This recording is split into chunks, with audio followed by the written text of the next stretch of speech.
Guys, welcome back to my channel Uttara Vlogs. What I eat in a day during my first trimester of pregnancy. நிறைய பேருக்கு first trimester of pregnancy வந்து எதுவுமே சாப்பிட முடியாது. So அதுக்காண்டி எதுவுமே சாப்பிடாமல் இருக்காதீங்க. பிகாஸ் எனக்குமே எக்ஸ்ட்ரீம் வாமிட்டிங், சிக்னஸ், டயர்ட்னஸ், இந்த மாதிரி ஸ்மெல் வந்து எதுவுமே பிடிக்காது, அந்த மாதிரி இருந்தது.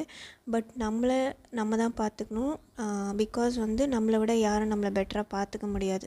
So have that will power everyday. And நீங்கள் வந்து அட்லீஸ்ட் வந்து கொஞ்சம் தண்ணி, கஞ்சி, அப்புறம் வந்து ஃப்ரூட் சாலட் அந்த மாதிரி ஏதாவது ஒன்று எடுத்துக்கோங்க. நான் இன்றைக்கி வந்து மார்னிங் வந்து 2 தோசை சாப்பிட்டேன். அண்ட் அதுக்கப்புறம் பார்த்திங்கன்னா மத்தியானம் எனக்கு குழம்பெல்லாம் சாப்பிடவே பிடிக்கல. அதனால் பொரியல் கூட்டு வச்சுருந்தேன். ஸோ அதிலே சாப்பாடு போட்டு சாப்பிட்டுட்டேன். அண்ட் ஈவினிங்காக வந்து ஃப்ரூட்ஸ் கட் பண்ணி சாப்பிட்டேன். அண்ட் நைட்டுக்கு வந்து பார்த்திங்கன்னா எனக்கு வந்து கஞ்சி இல்லைனா சூப் குடிக்கணும் போல் இருந்தது. ஸோ வாழைத்தண்டு சூப் குடிச்சிட்டு அன்றைக்கி டின்னரை முடிச்சிட்டேன். Thank you guys. இந்த வீடியோ பிடிச்சிருந்தால் லைக் பண்ணுங்கள் அண்ட்